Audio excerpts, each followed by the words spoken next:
podcast.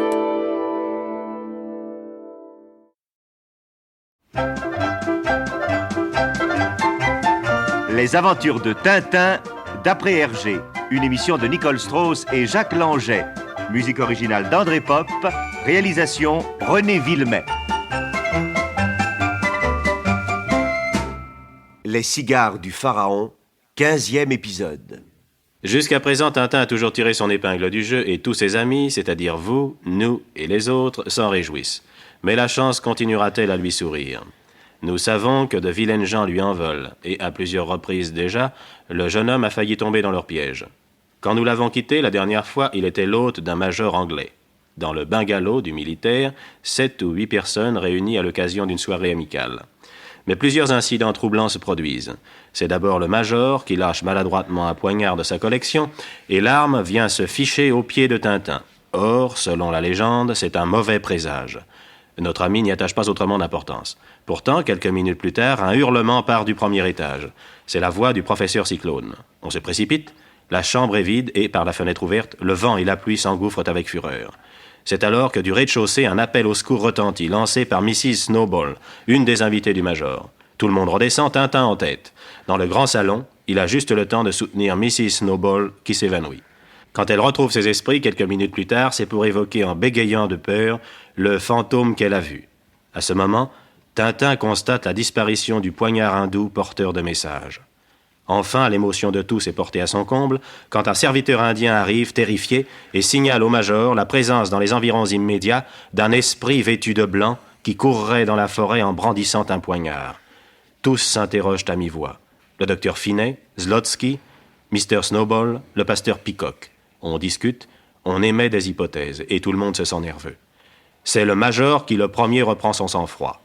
Mais comme chacun sait, le propre de l'éducation anglaise est de savoir maîtriser ses émotions et de rester calme en toutes circonstances. C'est le fameux flegme, qui est sans doute une des formes du courage. Mais laissons la parole à ce cher major. Drôle de fantôme qui s'empare d'un poignard, car à n'en pas douter, c'est lui qui a volé le caoutard que l'autre ami Tintin avait posé sur cette table et qui a disparu. Quoi qu'il en soit, vous serez certainement de mon avis si je dis qu'entreprendre des recherches par ce temps est impossible. Ah oui, en pleine nuit, avec cette pluie et ce vent, je ne pense pas que nous puissions aller bien loin, Major. Aussi, je vous propose de remettre l'opérationnel demain matin. Oui, c'est une excellente idée. En attendant, mes amis, nous allons prendre un whisky. Ça nous changera les idées.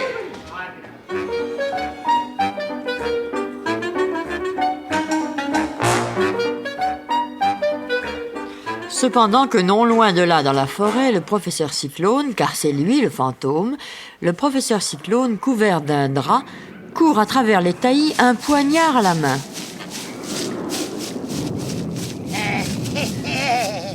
Où es-tu là? Où es-tu? Coucou! Oh, tu te caches, hein? Mais je saurais bien te trouver. Oui, où es-tu? Eh bien, réponds toute messe! Je suis Césastrice! On se tait, hein? Eh bien, tiens! J'ai coupé un régime de bananes. Oh, c'est bon, banane? Miam, miam, miam, miam, banane. Bon, oh.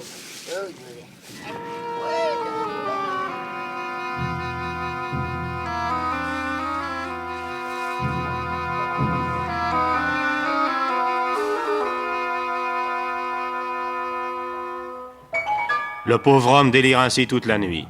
Au bungalow, rien d'anormal depuis l'évanouissement de Mrs. Snowball.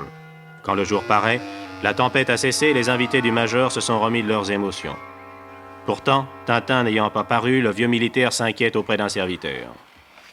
Dis-moi, tu n'as pas vu le jeune Saïb avec le petit chien ce matin? Si, Saïb. Soleil à peine levé, il est parti vers la forêt, dans cette direction. Il était armé? Je crois, Saïb. Porter un étui de revolver au côté. Très bien. Préviens-moi dès que tu le verras revenir. Si, Saïb.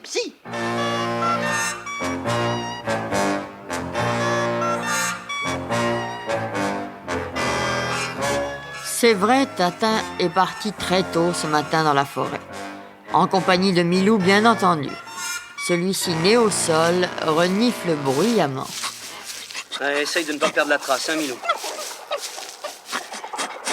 Hé, là-bas. Son chapeau haute forme. Il ne doit plus être très loin. Ah oui, pas de doute, c'est bien le chapeau de ce pauvre cyclone. Nous sommes sur la piste, Milou. Voyons, comment Mireille se couvre-chef. Ça t'amuse, hein? Ça ne convient pas à mon genre de beauté. Oh non! Mon Dieu! Lui avec un poignard, sauvons-nous! Oh là là! Parole, il est devenu fou furieux. Ah, tu suis traître, hein? Renégat! Attends un peu, je vais te rattraper. Oh, le vilain! Heureusement que son bras a été arrêté par une liane, sinon j'y passais. Moi. Un arbre géant. C'est notre seule chance. Nous allons tourner autour. Tu veux jouer à cache-cache? Bon, eh ben on va bien rire. Ça y est. Je me sens tout de même plus à l'aise. Oui, Et maintenant, de poursuivi, je vais devenir poursuivant et l'attaquer par derrière. Allez, allons-y, Milou. coucou! Ben voilà, c'est moi, coucou! Et voilà. Je l'ai rattrapé. Je suis derrière lui. Bon. Alors, je vais... Voilà, c'est ça. Par les basques de son habit, c'est le meilleur moyen de le stopper. Il ne m'a pas vu. Allez-y. Hop, voilà! Je suis le chat! C'est moi, le chat! Lâchez ce poignard, professeur Cyclone! Mais tu me fais mal! Ah, voulez-vous lâcher ce... Voilà! Désormais. Bravo! Mon poignard. Je veux mon poignard. Mon petit poignard. Rien du tout. Oh, je ne peux plus faire joujou. Ah, ce n'est pas le moment. Allez. Dites-moi plutôt pourquoi vous avez cherché à me tuer, hein? Allez, répondez. Quoi? Tuer? Oh, mais c'est pas moi. Non, c'est pas moi. Ce sont les yeux. Les yeux? Les yeux? Oui. Mais quels yeux? Quels yeux? Attendez. Ah oui, ça y est, je me rappelle. Les yeux. Ce sont tes grands yeux. Des grands yeux. Non, mes yeux ne vous verront plus. Non, mes yeux ne te verront plus. Ramsès II. Hein? Oh, oui, papa, oui. Ramsès II, vous allez immédiatement retourner auprès de ses yeux. Oui? Allons, en route. Les yeux, vous entendez? Il faut retrouver les yeux, Ramsès II. Oui, monseigneur, les yeux, oui, tout de suite. Je vais les rejoindre, les yeux. C'est promis, c'est juré. Voilà. Ces yeux qui me regardent. Voilà. J'arrive, les yeux. J'arrive. Et maintenant, Milou, nous allons le suivre discrètement. Peut-être de cette façon aurons-nous la clé du mystère. Et il s'agit d'être prudent, hein? Car je crains que cette nouvelle tentative ne présente de nouveaux risques. Oui, mon vieux Tintin, tu dois les courir. Allons-y, Milou. Et prudence.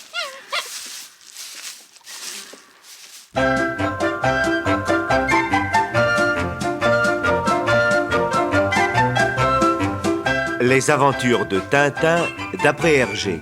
Une émission de Nicole Strauss et Jacques Langeais avec Maurice Sarfati, Louis Arbessier, Guy Pierrot, Jacques Muller et Milou. Bruitage et imitation Joël Noël. Chef opérateur du son Jean Jusforgue. Collaboration technique Bernard Galli. Assistant Jean-Claude Létard. Musique originale André Pop. Réalisation René Villemet.